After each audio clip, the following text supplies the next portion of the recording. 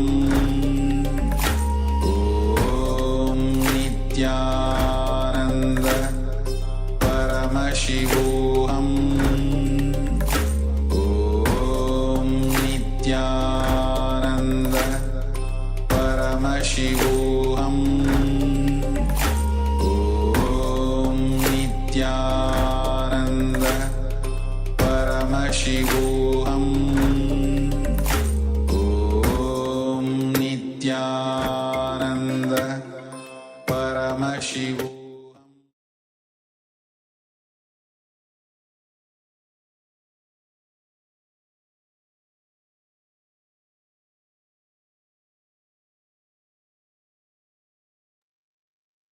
So now you can relax.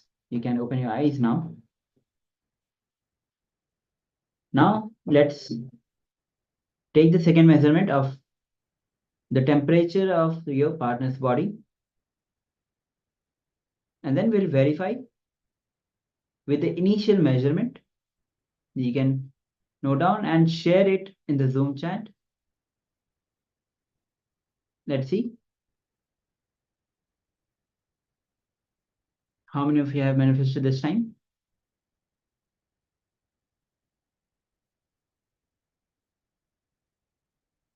Take a few moments.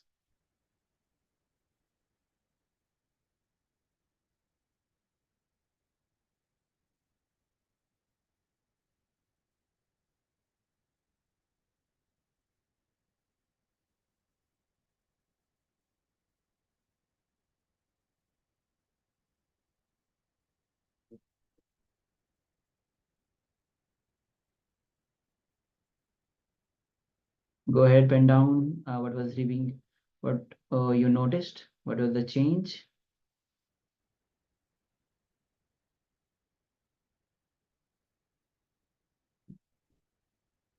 Okay, so now keep noting the temperature while we'll be moving on to the next Kriya, where Swamiji talks about the cure for arthritis. Arthritis, as you generally know, it's a disorder of the joints where there's a swelling, tiredness in the joints, where the motion is very limited because of the joint disorder. And so arthritis has become one of the common disease nowadays, where Swamiji himself will be giving the Kriya for the arthritis. So you can also invite people who are actually suffering from arthritis so they can get benefited. So let's perform, listen from Bhagavan himself and perform this Kriya for arthritis. Let's begin.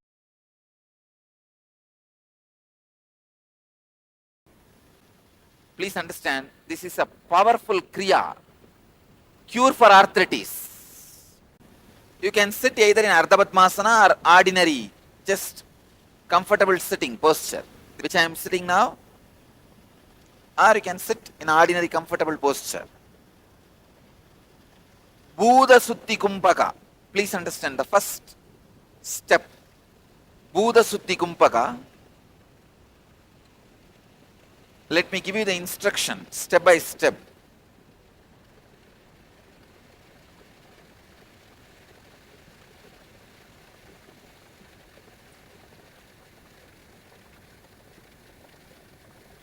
Inhale as slowly as possible. Hold the breath judiciously as long as possible. If you are a heart patient or having high blood pressure, don't do this holding. Don't do this kumbhaka holding part. All others can do this. Exhale as slowly as possible. Please understand. Inhale as slowly as possible. Hold as long as possible. While you hold, first time when you are doing this kumbhaka holding inside, do it on root center. Your concentrate on the root center. Then exhale as slowly as possible. Second time when you are doing the kumbhaka, do it on the spleen center. Third time, navel center. Fourth time, heart center. Means every time when you do kumbhaka, you will be concentrating on different chakras of you. That's the difference of this pranayama. Let me guide you step by step. Inhale as slowly as possible through both nostrils. Please understand, through both nostrils. Inhale as slowly as possible.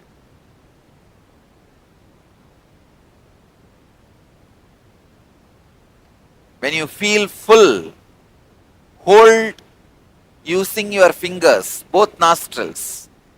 Concentrate on your root center, end of the backbone, spine.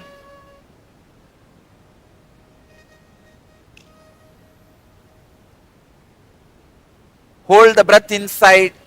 Concentrate on the root of your spine. Hold judiciously as long as you can, but use fingers to control your nostrils. Let the Kundalini energy in you all be intensely awakened.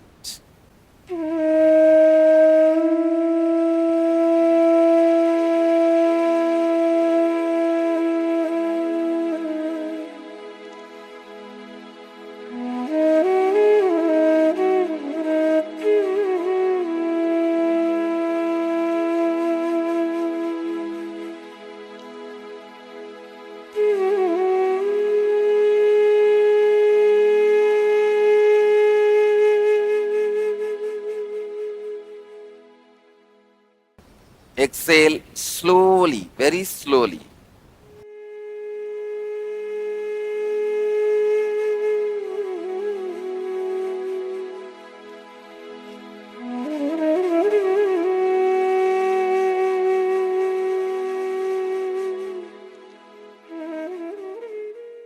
Just on the root chakra itself, do at least 3 more kumbhakas. Same thing, inhale, hold, and concentrate on the root chakra itself. Do this 3-4 times so that your energy in the root chakra is awakened. Then we'll go to the next center. Do this 3 times.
Now, do the same inhaling, holding, exhaling.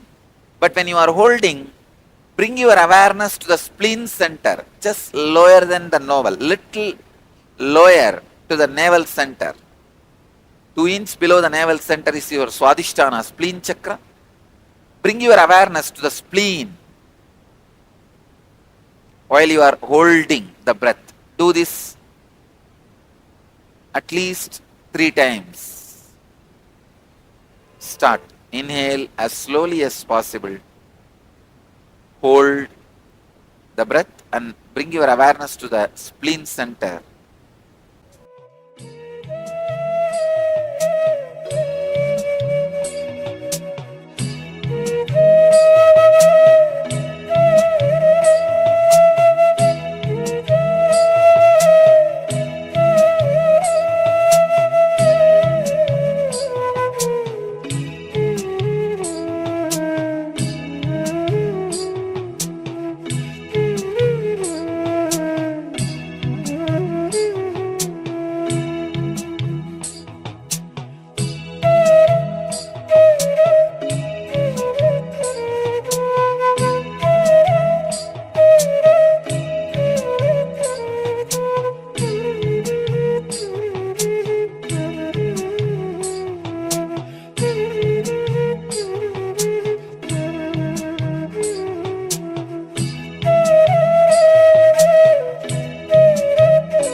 Now inhale, hold the breath and your awareness on the navel center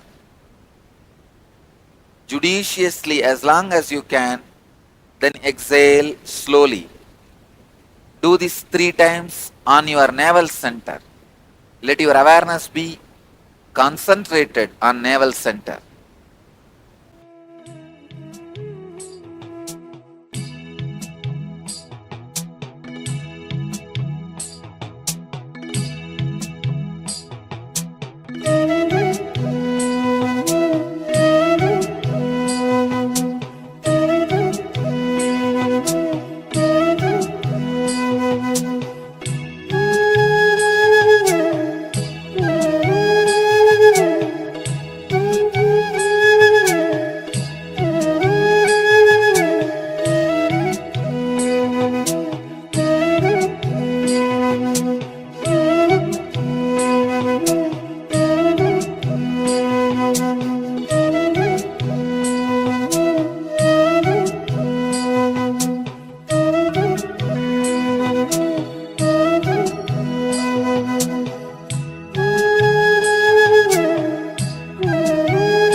Do the same kumbhaka on the heart center. Bring your awareness to the heart. Inhale, hold in your heart center, your awareness during the holding. Let it be on your heart center. Then exhale as slowly as possible. Do this 3 times.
Do the same kumbhaka by putting the awareness on your throat center. See, arthritis is a very complicated disease. That is why you need to work on all energy centers, and long kumbhakas are required. Please do it.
the same Kumbhaka, keeping the awareness on the third eye, Ajna Chakra.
Let me give you the instruction. This is from Kumbhaka Patati, 169th verse. Actually, the Kumbhaka earlier you did, just now. The Buddha Sutti Kumbhaka, it is Kumbhaka Patati, 157th verse. Now what you are going to do is 69th verse. Inhale rapidly with the sound of black bee. Hold. Exhale slowly with the sound of black bee. Please understand.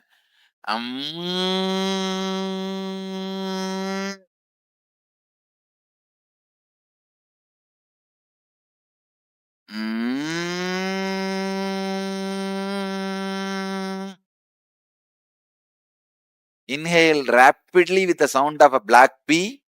Hold as long as you can judiciously. And then exhale rapidly with the sound of black bee. Do this Brahmari Kumbhaka 21 times. It will awaken your every muscle. Your every muscle will be awakened.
Next step, Antaranga Kumbhaka. Hold the breath after suddenly exhaling, then hold the breath after suddenly inhaling. This is from Kumbhaka Paddhati, 168th verse. Let me show you.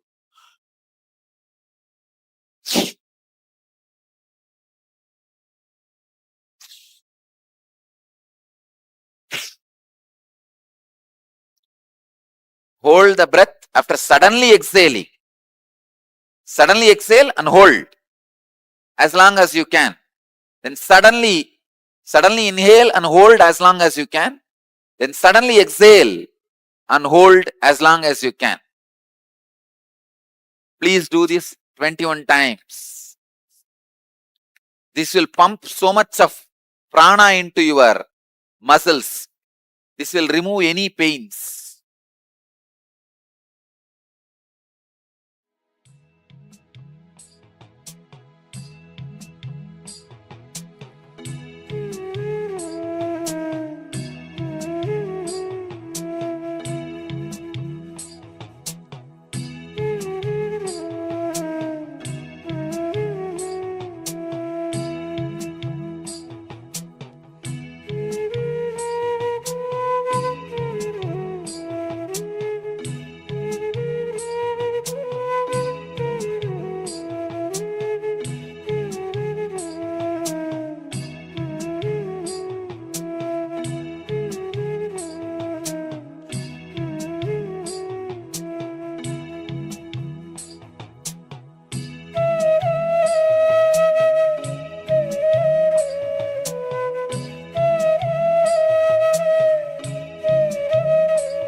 Next step,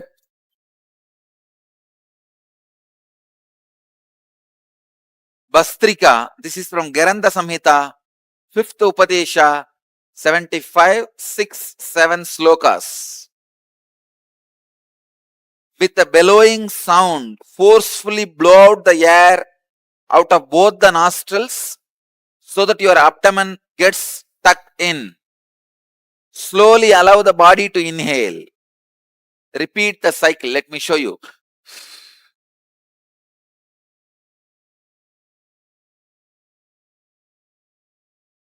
See, just pull your abdomen in and up.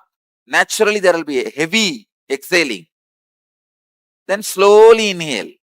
Again, heavy exhaling. Then slowly inhale like this.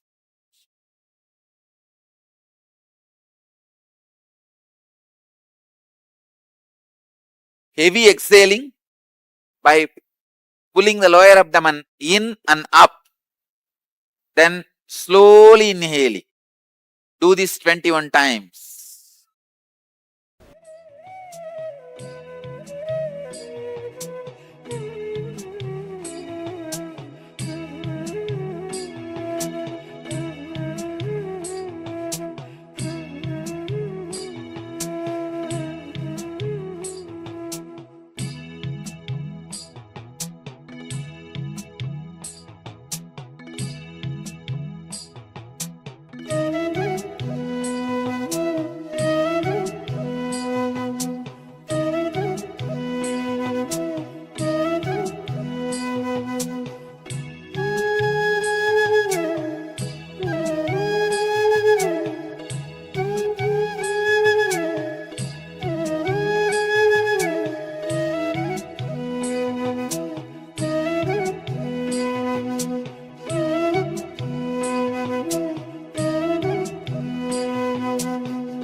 Next step, just sit silently for a few seconds in unclutched mood. Now is the time you will experience intense Kundalini awakening and levitation.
relax. It's a powerful Kriya. Do this for 21 days. I assure any level arthritis not only will be completely cured, will never come back. Many of the other pains which is not related to arthritis also will be cured by that Antaranga Kumbhaka. That process releases natural painkillers in your body.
Nithyananda Paramashivoham